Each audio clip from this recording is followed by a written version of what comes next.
Welcome to another edition of Albums That Scare Me.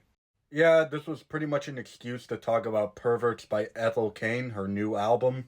Even though I don't need an excuse, I talk about albums on this channel.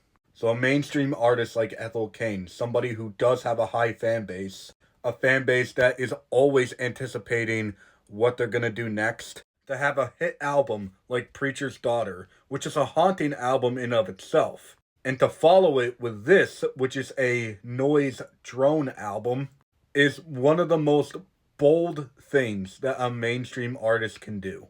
To me, it shows that Ethel cares more about the artistry and the music, more so than the public reception.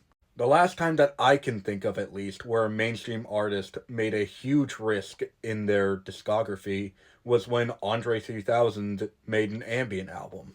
And no, I'm not saying that those albums are anything alike. Perverts is an hour and a half of pure dread. It's one of the most haunting albums that I've ever heard.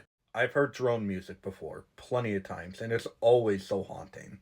But Ethel does it in a way that feels so isolated. It's like she's trying to capture what your mind goes through when it's in this state of loneliness and despair. Front to back, that darkness is prominent. And that droning sound, despite it being so quiet, feels like it's screaming at you. And then the songs where Ethel does sing, and it feels like an Ethel Cain song that we all know, it feels just as haunting. Because there's this tone in Ethel Cain's voice that I can only describe as defeated. Like she's done asking for help and just letting whatever happens happen. I don't know. I personally love this album a lot. It's such a ballsy album for any mainstream artist to make.